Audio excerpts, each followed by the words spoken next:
Hi, in this video we're going to show you how easy it is to use Siroquant version 4's batch processing function to process multiple samples that are similar from the same batch at once.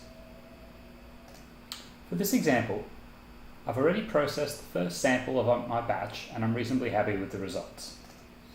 This sample will then be used as the model task on which the refinements for the rest of the samples in the batch are based. The first step is to create a new batch task. Now you can either do this from an existing task that you previously saved or from the current task that you're working on. In this case, we're going to use the existing task that we're currently working on.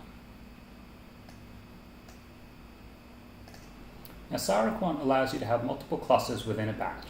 So if you have access to cluster analysis software, you can use that software to determine which samples within your batch form each cluster, and then have a separate model task for each cluster. In this case, we're just going to use one cluster and use the existing task that we've got loaded as our model task. So the next step is to load the scans that we want to form part of our batch.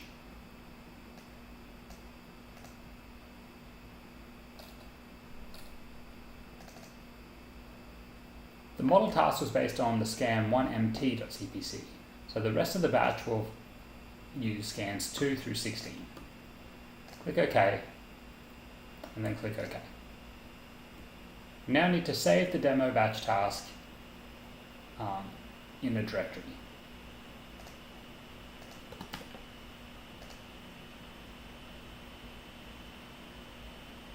Siroquant is now loading each scan and creating a task based on the model task that we selected.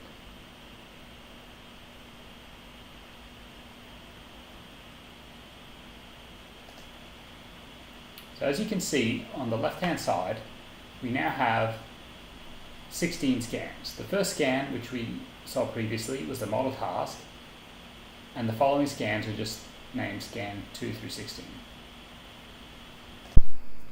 Now at this stage, none of the scans that we've loaded have actually been refined. They've only been loaded into the system with tasks created for each one. Now, if we want to execute a refinement on all the scans, all we need to do is go to the top and click the arrow button for batch. As you can see, all the scans have now been refined.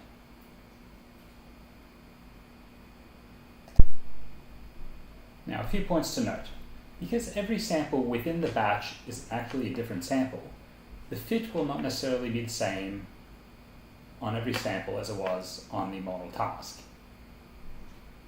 So you note that in the quantification batch results pane on the right hand side over here, we're able to set a chi-squared critical value. Now this value, when exceeded, will highlight the results below and show that the chi-squared for the sample has exceeded what we deem to be an appropriate limit. Now this limit can be set by the user, and here we'll set a critical value of 2.0. So from here we can see that there are several scans where the critical value exceeds the 2.0 chi-squared limit. Now some of them it only exceeds it by a very small amount, and some of them it exceeds it by a little bit more. So what the user would now do is they can go through each scan by clicking on it and looking at the results, and then performing additional refinements only on this scan to try and improve the refinement if possible. Now to do additional refinements on a scan, the user just needs to click back into the task view, and the normal refinements, stage control and refinement box is available. So in this case, for example, we may want to refine the unit cells for hematite and goethite to try and bring them a bit more into line. Now for this example, I'm not going to fix all the refinements, I'm just going to show you the process.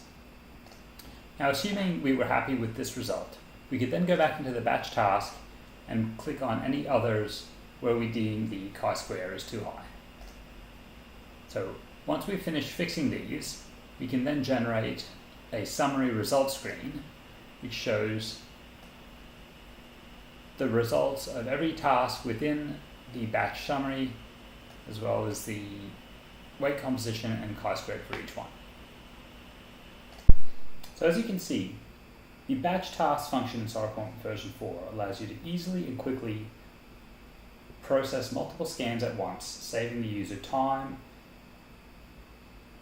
and effort, and also allowing them to get a summary of the results to see which samples may or may not require attention.